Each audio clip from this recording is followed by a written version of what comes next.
ಕನ್ನಡ ಮಣ್ಣಿನಲ್ಲಾದ ಸಾಮಾಜಿಕ ಹಾಗೂ ಧಾರ್ಮಿಕ ಬದಲಾವಣೆಗಳನ್ನೊಮ್ಮೆ ಅವಲೋಕಿಸಿದಾಗ ಬದಲಾವಣೆಗಳ ಹಿರಿಮೆ ಹೆಚ್ಚು ಪಾಲು ಶರಣರ ಚಳುವಳಿಗೆ ಸೇರುತ್ತದೆ.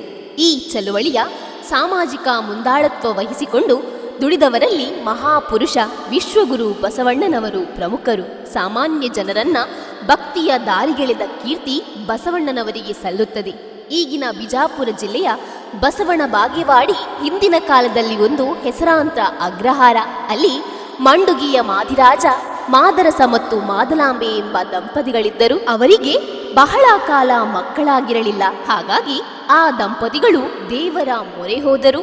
ಆ ಊರಿನಲ್ಲೊಂದು ಶಿವನ ದೇವಾಲಯವಿತ್ತು. ಶಿವಾಲಯದ ಶಿವಲಿಂಗದ ಮುಂದೆ ಇದ್ದ ನಂದಿ ವಿಗ್ರಹದ ಕೋಡುಗಳ ಮೂಲಕ ಜನರು ಶಿವನ ದರ್ಶನವನ್ನ ಪಡೆಯುತ್ತಿದ್ದರು.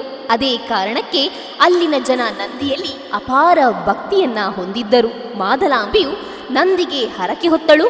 ಸತತ 9 ದಿನಗಳ ಕಾಲ ನಂದಿಯನ್ನ ಪೂಜಿಸಿ, ಮಗನಾದರೆ ನಿನ್ನ ಹೆಸರನ್ನೇ ಇಡುತ್ತೇನೆ ಎಂದು ಬೇಡಿಕೊಂಡಳು. ಶಿವನ ದಯೆ, ಆ ತಾಯಿ ಗರ್ಭಧರಿಸಿದಳು. ಬಾಗೇವಾಡಿ ಸಮೀಪದ ಇಂಗಲೇಶ್ವರದಲ್ಲಿ ಗಂಡು ಮಗುವನ್ನ ಹೆತ್ತಳು. ಆನಂದ ನಾಮ ಸಂವತ್ಸರದ ವೈಶಾಖ ಮಾಸ ಅಕ್ಷಯ ತೃತೀಯ ದಿನದಂದು ರೋಹಿಣಿ ನಕ್ಷತ್ರದಲ್ಲಿ ಜನಿಸಿದ ಮಗನಿಗೆ ಬಸವ ಎಂದು ಹೆಸರಿಟ್ಟಳು.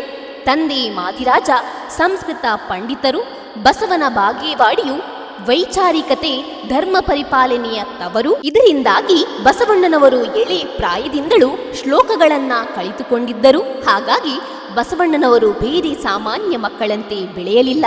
ಧ್ಯಾನದಲ್ಲಿ ಸಾಧನೆ ಮಾಡುವುದರ ಜೊತೆಗೆ ವಯಸ್ಸಿಗೆ ಮೀರಿದ ಆಲೋಚನೆ ಅವರಲ್ಲಿತ್ತು.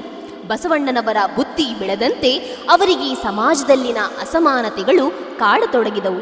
ಶೋಷಿತರ ಮೇಲೆ ನಡೆಯುತ್ತಿದ್ದ ದೌರ್ಜನ್ಯ ಮನಸ್ಸಿಗೆ ನೋವನ್ನ ಉಂಟು ಮಾಡಿತು.